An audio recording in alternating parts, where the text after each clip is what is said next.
à tous les amis, bienvenue dans cette nouvelle vidéo, je suis heureux de vous retrouver aujourd'hui. Ah bah il est très tard, tu vois il est 16h, bon tu vois pas mais peut-être tu l'as vu, 16h16. Pourquoi? Eh ben tout simplement parce que j'étais emmerdé avec l'autofocus de la caméra, ça marchait plus du tout. Admettons si je te montrais un piston comme ça, tu vois, là ça met un petit temps mais ça montre le piston. Ça me permet, si je fais ça, bon, il y a toujours à peu près le focus sur le piston. Ah, ben, j'ai galéré à mort. J'ai réinitialisé tous les réglages.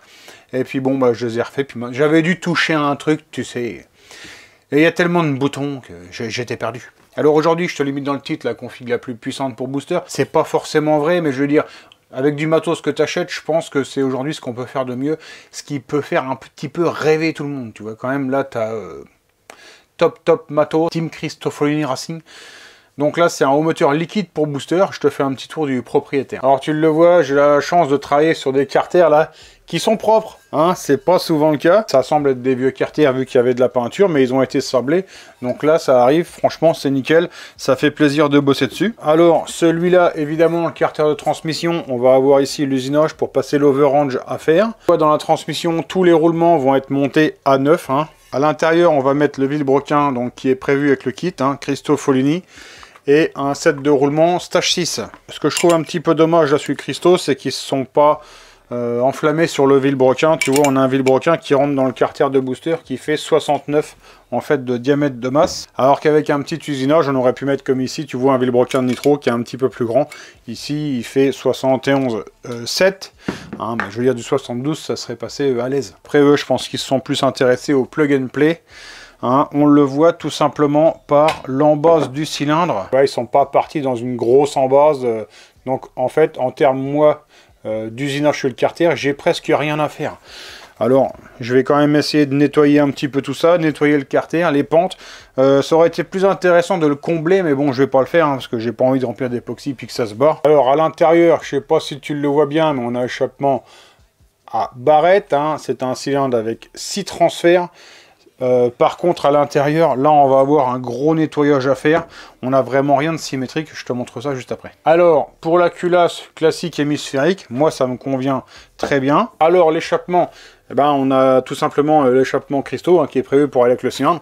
Alors le pot il est long, hein, il mesure à la louche 730, donc c'est un pot qui est accordé vraiment bas, hein, diamètre central on va dire classique 97. Mais je pense que le pot, au vu des cotes, il semble quand même bien adapté à tourner sur un booster, hein, c'est-à-dire avec un moteur qui va tourner entre 10 et 12 000 tours. Pourquoi le moteur est plus adapté à tourner en bas régime? Tout simplement dû à son architecture. Ici, on a une architecture avec une admission par la jupe du piston. Hein. On a quand même un clapet, mais c'est admis par le cylindre.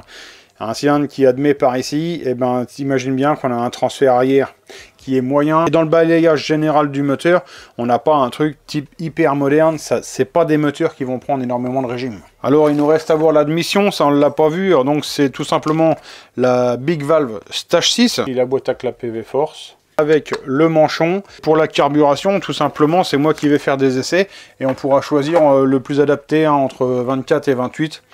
Moi, je pense que le 24, ce sera un bon compromis. On aurait un truc facile à régler et qui fonctionne bien. Alors, tu le vois, on a le tout nouvel allumage Malossi. J'ai juste un petit peu peur qu'il soit plus adapté en fait au haut régime. Hein.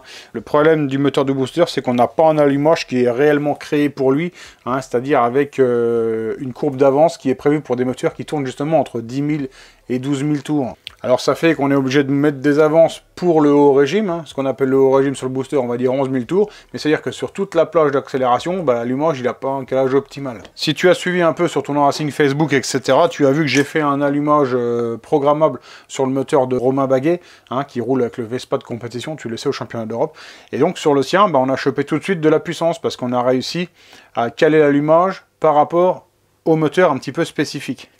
D'ailleurs, n'hésite pas à me suivre hein, sur Instagram, tout ça.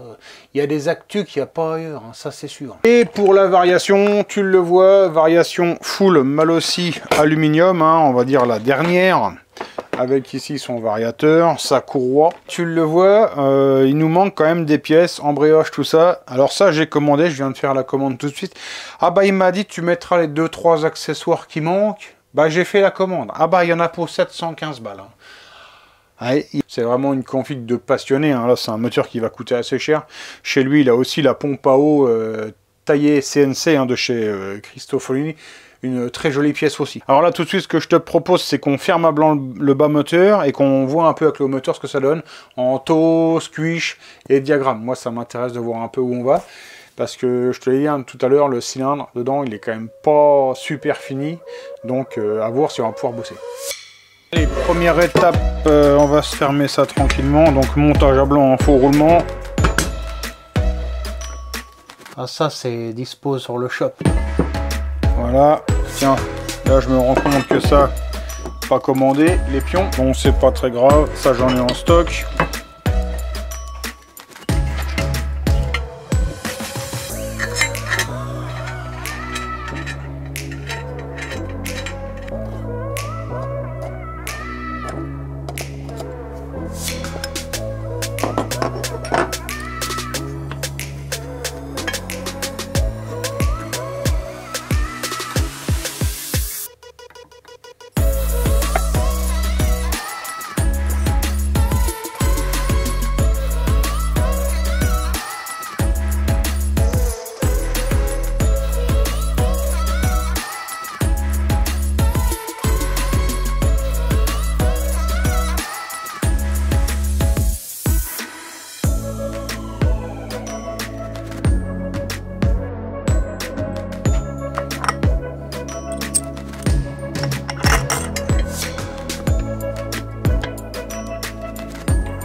C'est grave, docteur.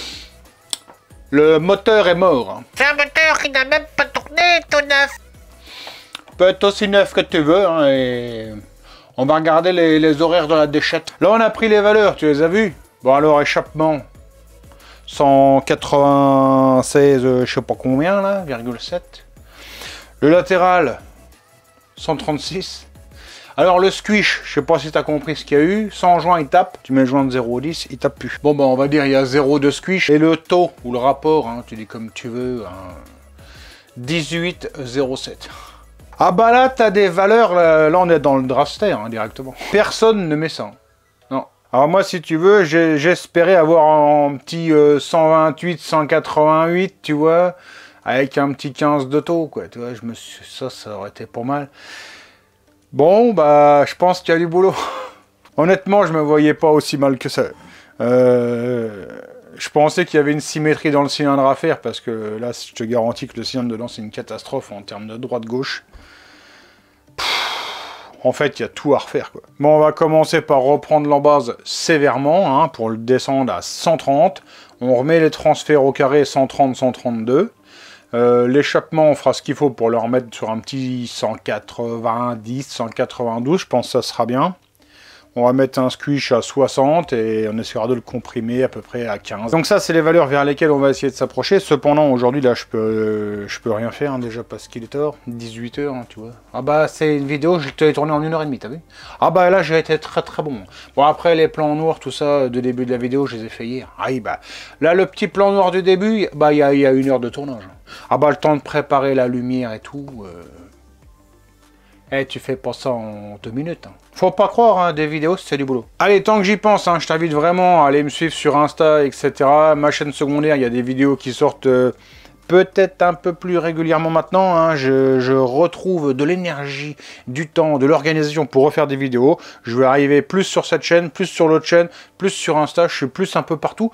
Si tu m'aimes bien, tu peux me suivre. Hein, vas-y, donc il y a mon Insta dans la description, il y a ma chaîne secondaire dans la description, il y a tout ce qu'il faut. Tournoi Racing, 104 000 sur la chaîne. Eh ben, merci à tous de me suivre, toujours de plus en plus nombreux, ça fait plaisir.